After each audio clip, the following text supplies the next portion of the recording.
Hey, what's up guys, Jaeky here. Today we have a battle of the two titans. I'm going to be comparing the Razer Viper V3 Pro and the Logitech G Pro Superlight 2. So these two are obvious competitors to each other. When Razer came out with the Viper V3 Pro, they were obviously targeting the G Pro Superlight market segment. So today we're going to be looking at different factors, comparing the two mice and seeing which one comes out on top.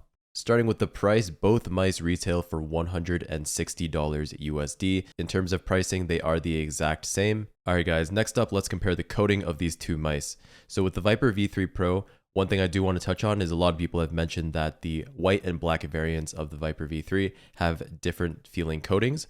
With the black version, a lot of people say that there is more of a soft touch feel, and then with the white version of the Viper V3, is more of a rubberized feeling. I can't really attest to that since I don't have the black one, but with the white version of the Viper V3, my experience with the coating has been great. I have pretty moist hands when I play, and if you're somebody who has pretty moist hands, this coating on the Viper V3 white version is going to be perfect for you. It's very rubberized, and the grip on this has just been really, really nice. I'm literally able to just pick this mouse up with my index and middle finger and the back of my palm touching the mouse. Now, the coating on the G Pro Superlight 2 is okay as well. It's definitely not as grippy as the Viper V3 Pro, especially if you have moist hands. But one thing I do want to talk about is the coating on the G Pro Superlight 2 seems to be worse than the coating on the original Superlight.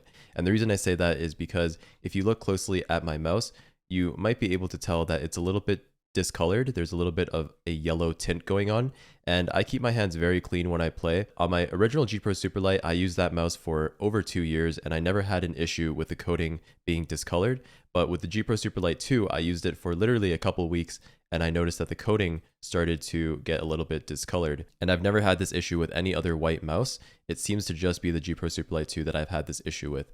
One more thing is on the very side of the G Pro Superlight 2, if you can see right there, right under that side button, there's a little bit of paint chipping, and that's the spot where my thumb rests. So I've never had this issue either with any other mouse chipping at that exact location where I rest my thumb, because my thumb goes here when I use the mouse, and you can see that a little bit of the paint there has chipped off. So the durability of the G Pro Superlight 2 coating is really not that great. So yeah, in terms of coating, I will be giving the edge to the Viper V3 Pro because it does feel better in the hand, and the coating does feel a lot more grippy compared to the G Pro Superlight. Next thing we're going to talk about is the weight. So the weight of the GPX2 is 60 grams and the weight of the Viper V3 Pro is 54 grams. So the Viper V3 Pro is lighter than the GPX2 by 6 grams, and it is noticeable if you do A/B testing here. So if you lift the Viper V3 Pro and then you lift the GPX2, you can tell that the Viper V3 Pro is lighter. Is that going to help you in game? Maybe, maybe not. Some people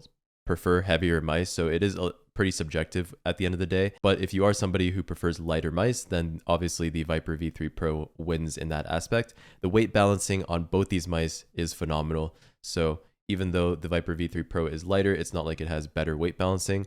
Both the weight balancing on the GPX2 and the Viper V3 Pro is very solid. Alright guys, next aspect we're going to talk about is build quality. So the build quality on both these mice is phenomenal, let me just say that. If you squeeze on either of these mice on the side, there's no flex on the GPX2 or the Viper V3 Pro. Both mice are built very solid.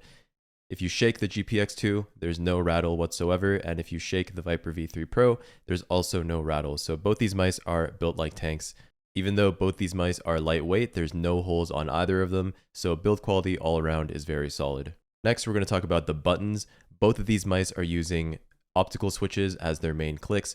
Logitech is obviously going to be using the Logitech opticals, and Razer is using their version of the optical switches. And both optical switches are implemented a little bit differently, which is going to affect the sound. So let's start with talking about the main clicks. The clicks on the G Pro Superlight 2 are definitely higher pitched and a little bit more tactile than the clicks on the Viper V3 Pro. That's not to say that they're better, it's completely subjective. If you prefer a high-pitched, loud click, then you're probably going to prefer the GPX2, but if you prefer your clicks a little bit more mellowed out and subdued, then you'll probably like the Viper V3 Pro more. And I will do a sound test of both the switches in a little bit here. In terms of actuation force required, the GPX2 switches are a little bit heavier than the Viper V3 Pro, but they are still both very spammable mice. So if you're playing something that requires a lot of spamming, League of Legends, Minecraft, PvP, whatever, you can still spam both these mice. Clicks on the GPX2 are a little bit heavier than the clicks on the Viper V3 Pro. All right, next let's talk about the side buttons. So the side buttons on the Viper V3 Pro are definitely better. The GPX2 side buttons are very mushy. They've never been good even on the original Superlight, and Logitech hasn't really improved the side buttons at all. So yeah, really mushy side buttons on the GPX2.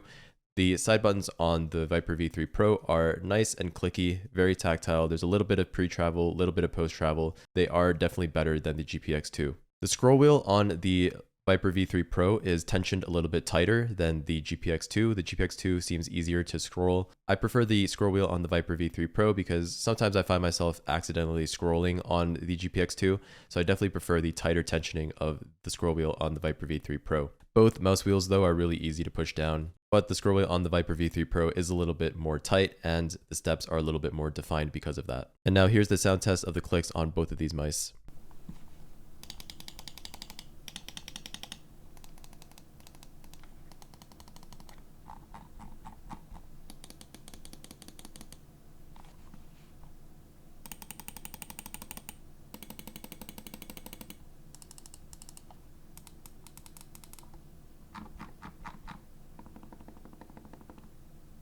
All right, next we're going to talk about the skates. So on the GPX2, I've swapped my skates out for aftermarket skates. These are the Tiger Eye skates.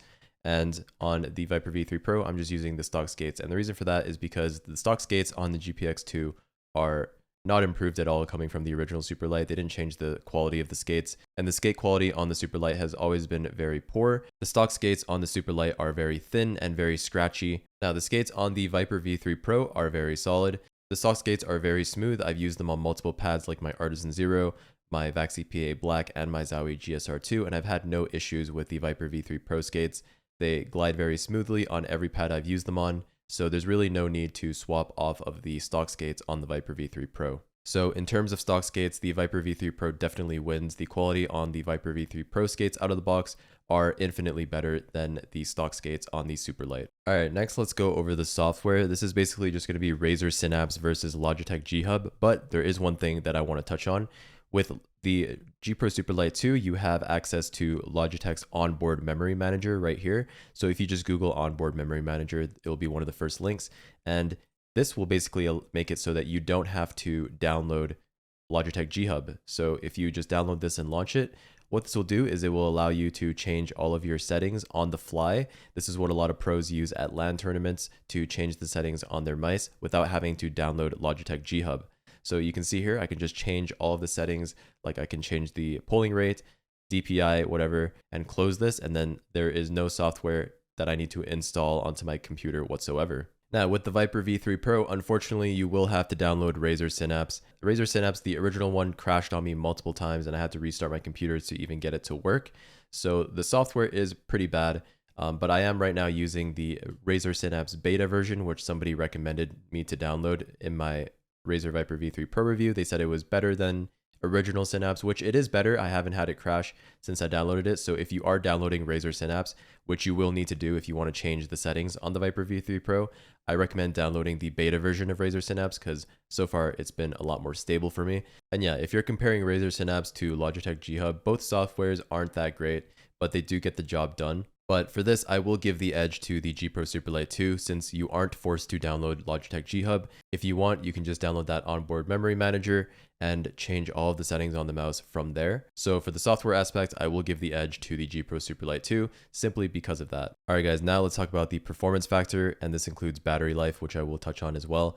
So first, we're going to start with click latency. Both mice have extremely good click latency, so you don't have to worry about that. But if we get down to the objective numbers, the Viper V3 Pro is slightly faster, especially since it has 8,000 Hz polling rate. If you put it to 8,000 Hz polling rate, then it's going to have slightly faster click latency and slightly faster movement latency as well compared to the G Pro Superlight 2. But we're honestly talking like less than a millisecond.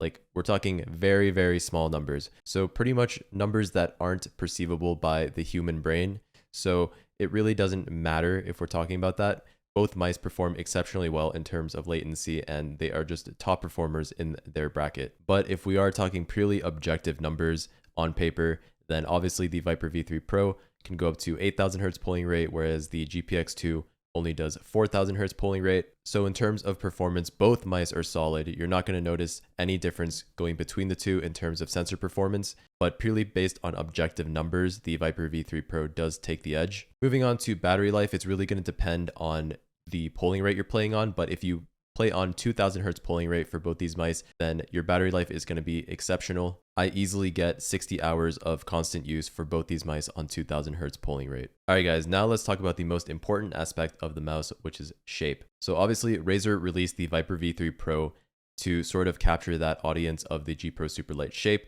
If you look on Elo shapes, both of these are very similar in terms of their shape. They are both medium to large mice. My hands are 19 centimeters long by 10 centimeters wide, and I would consider both the Viper V3 Pro and the GPX2 to be suitable for medium to large hands. The hump on the back of the Viper V3 Pro doesn't go as high as the hump on the GPX2. With that being said, the back of the mouse on the Viper V3 Pro is a little bit wider than the GPX2, and the sides of the Viper V3 Pro are a little bit more narrow, and the front of the Viper V3 Pro as well is lower than the GPX2. One thing that contributes a lot to the feeling of the Viper V3 Pro is actually the comfort grooves. So you have comfort grooves on the mouse 1, mouse 2, and also the sides of the mouse on the Viper V3 Pro curve into the body a little bit more, whereas with the GPX2, it is famous for its potato shape, so you're not going to have any comfort grooves on the mouse 1 or mouse 2, and the sides of the mouse don't curve nearly as much as the Viper V3 Pro. So holding them side by side, I definitely prefer the shape of the Viper V3 Pro. Definitely feels a lot more comfortable for my hand to use simply because of those comfort grooves, but also because the middle of the mouse is a little bit more narrow than the GPX2. It really just makes me grip this mouse a lot more comfortably than I can on the GPX2. The back of the mouse on the Viper V3 Pro feels like it fills out more of your palm since it is a little bit wider, but it doesn't push on the middle of your palm as much as the GPX2 does. Since the GPX2 has a higher hump towards the back, it's going to push up against your palm a lot more, but it's not going to fill out as much of your hand as the Viper V3 Pro does. Both of these mice are very good for claw and fingertip grip. You can really do claw, fingertip, or any sort of hybrid claw grip with these mice. The only grip that might be a little bit hard to do is palm grip on the Viper V3 Pro. Palm grip is a little bit easier on the G Pro Superlight because of that hump going up higher, but you can palm grip this if your hands are small enough comfortably. For my hand size, I don't really like doing a palm grip on either of these mice though. Alright guys, in conclusion, both of these mice are fantastic. You really can't go wrong with either one. Overall, in the end, in my opinion, the Viper V3 Pro does edge out the GPX2 in almost every aspect. I definitely prefer the Viper V3 Pro over the GPX2, so if I had to choose one mouse to use, it would be the Viper V3 Pro. But yeah, that's pretty much it guys. That was my comparison of the Viper V3 Pro and the GPX2. If you guys enjoyed this video and it helps you out, make sure you leave a like, comment, and subscribe, and I will see you in the next one. Peace.